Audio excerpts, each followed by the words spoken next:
Where do I see myself 5 years from now? 5 years from now, ang gusto ko lang talaga ay maging masaya ako sa ginagawa ko. Thing about me lang, ang end goal ko talaga sa Valorant is to play a LAN tournament. And my favorite controller character or agent kasi before, si Astra.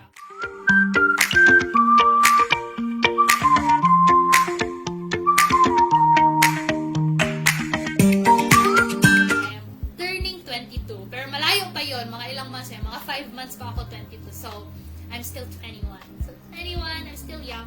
Education, I am currently a college student here in Manila.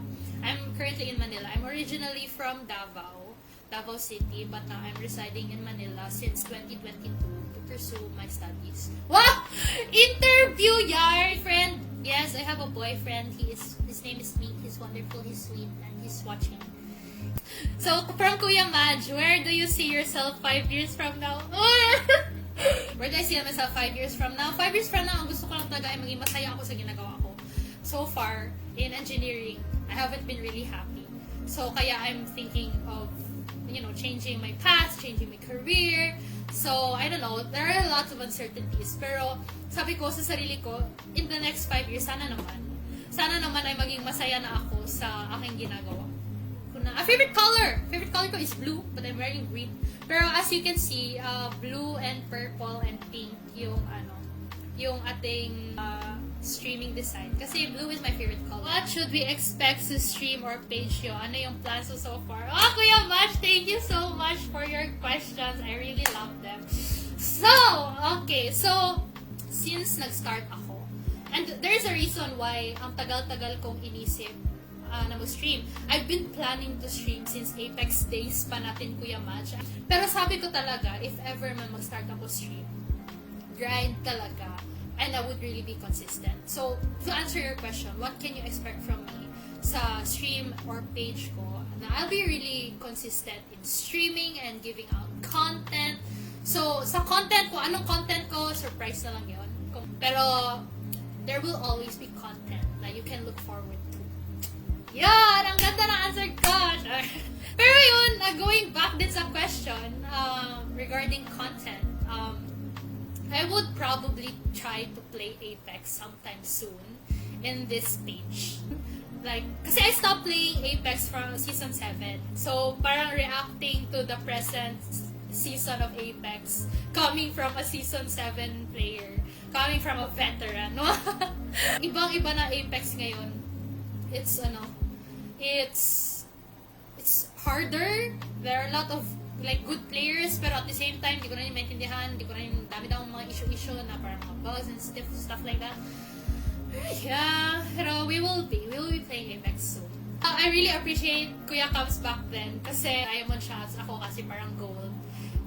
Kahit I was super bad, kasi he would still play with me kahit nadidirect na siya, and I really appreciated that. And as a player ngayon sa Valorant, it's what I do din. I don't care kahit anong rank mo, basta we can play together and friendship and stuff like that. Another fact for everyone, it's not a question, pero something about me lang, ang end goal ko talaga sa Valorant is to play a LAN tournament. Kahit once lang in my life, I really wanna play competitively. I don't need to reach GC, kung Game Changers, edi good. Pero just a tournament, kahit yung amateur lang na tournament, na yung face-to-face mo yung kalaban, tapos yung mag-play ka na parang same kayo ng internet connection. Basta LAN, yung offline tournament. So I really wanna play. I really wanna try. And if kaya siya na in front of an audience na ganun na level, gusto ko talaga yun. So that is my end goal sa Valorant. That is why I wanna improve. Favorite Valo character and why? My favorite character and role is the controller. And my favorite controller character or agent kasi before, si Astra. I think favorite ko pa siya hanggang ngayon. Pero I'll explain later kung bakit para nag-iba na. When you play Valorant as a new player, I was a new player 2021. Valorant came out 2020, then I was a new player 2021. Then by that time, ang dami nang magagaling. My friends who encourage me to play Valorant, magagaling na sila. And usually, if magaling ka, automatically go to Duelist. Or kung nakuha ng Duelist, either Initiator, or meron din mga magagaling na Sentinel, ganon. Like, they're expected to be good if Duelist ka. Of course, you have to carry the team kasi ikaw ngayon nag-a-attack, ganon. Then, later on, na-realize ko, ano yung agent na hindi always pinipili. Tapos sabi ko, si Astra. Then, bakit gusto ko maging magaling kay Astra?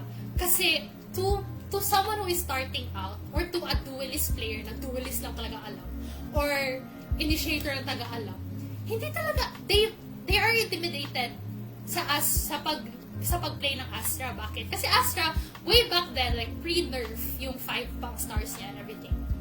Kasi, sobrang complicated niyang gamitin. I mean, to me, well, no, John, I'm just kidding. Pero to me, hindi na siya complicated gamitin. I'm very familiar na with her skills. Pero if you're starting out as an Astra player, parang nakaka-overwhelm.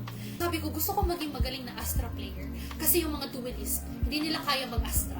So sabi ko sa sarili ko, I will prove myself as an Astra player. So kaya yon Astra.